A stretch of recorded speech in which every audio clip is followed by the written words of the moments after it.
माया ते लवंगा लाईची बाबा नाही ते काका माया ते बंगला पान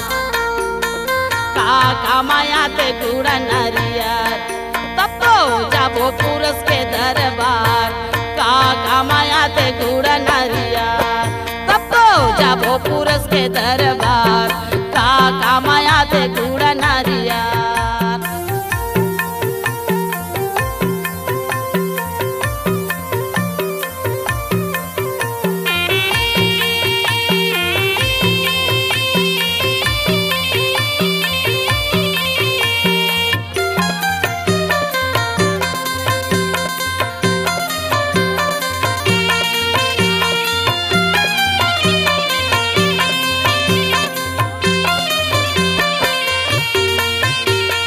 संत मिलन बर लाऊं लाए जिया बेटी ने ते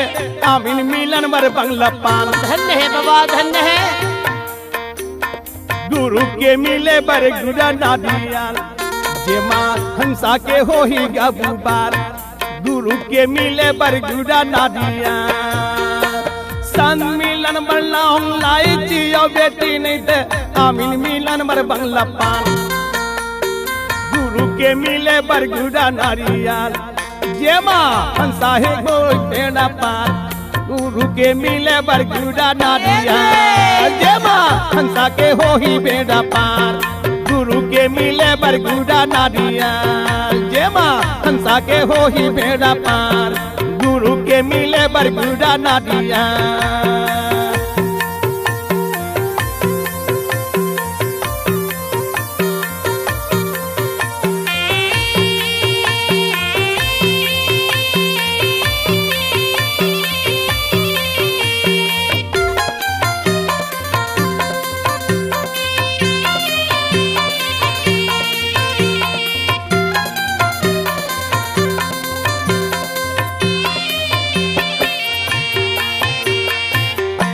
हाथे में धरम लौंगा लाई जिला बाबा नहीं थे औ धरम बंगाला के पान चल चल बेटे चल चल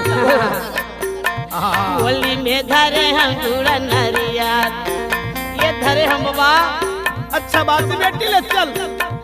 होली में धरे हम गुड़ा नारियल चलना जाबो पुरुष के दरबार होली में धरे हम गुड़ा नारियल चलना जाबो पुरुष के दरबार होली में धरे हम गुड़ा नारियल चलना जाबो पुरुष के दरबार होली में धरे हम गुड़ा नारियल जे माता के होई वो उबार गुरु घासी बाबा हा बताए जे माँ बड़े बड़े संत हा बताए भैया बड़े बड़े ज्ञानी में बताए हैं भैया बड़े बड़े संतों में बताए हैं।